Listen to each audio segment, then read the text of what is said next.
Епски криминал и ненаменско трошење на државни пари се случувале во Агенцијата за филм.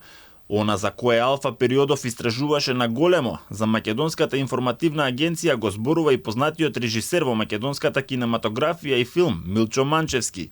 Во интервју за Мија, режисерот објасни дека институцијата која требало да се грижи и да ја развива македонската филмска индустрија, всушност била водена од политички династии која довеле пред колапс. Обвини дека само лани биле потрошени 3,5 милиони евра за филм, а не бил снимен ниту еден.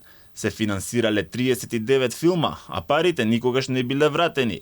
Не бил поднесен ниту отчет за трошењето на државните пари на фестивалот Манаки, а Манчевски јавно праша и зошто се финансирале филмови кои никој не ги гледа и не се поддржани од светски копродукции.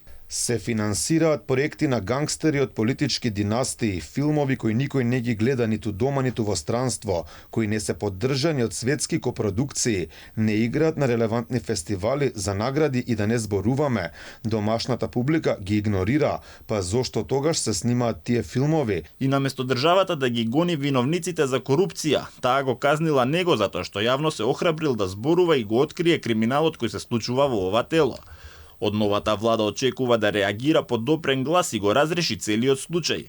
Го повика премиерот да го проследи извештајот од Министерството за култура до обвинителството и МВР, за да може институциите што побрзо реагираат. Иако корупцијата што ја укажав изминативе години ја потврдија и државни институции, инспекции, Министерството за култура, а и Transparency International, сепак самата влада не ги казни виновниците за корупцијата, туку ме казни мене како кажувач. Ова е војна со криминалци, со филмска мафија. Ова не е кавга на две јатрви на капиџик или битка на кланови. Ова е борба за законитост наспроти политички прогон на укажувач на корупција. Режисерот е категоричен дека народот мора да знае колку се крадело во Агенцијата за филм и во Друштвото на филмски работници на Македонија, за тоа како се местеле конкурси и кој имал судирни интереси. Во спротивно, младиот човек ќе биде демотивиран, односно ќе биде мотивиран што побрзо замине од државата. Но ако види дека живее во фер општество, колку и да е тоа сиромашно, ќе има доверба во системот. За скандалите и сомнежите за криминалите во Агенцијата за филм, Алфа веќе подолг период во детали истражуваше и објавуваше податоци.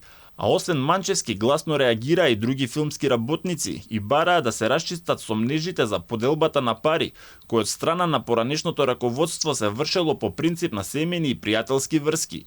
Најекватантни примери за тоа беа Томи Салковски и Игор Иванов Изи, продукцијските куки сестри и брат Митевски, на чие конто завршија илјадници евра за проекти, од кои за добар дел од нив јавноста нема увид како и за што се потрошиле парите.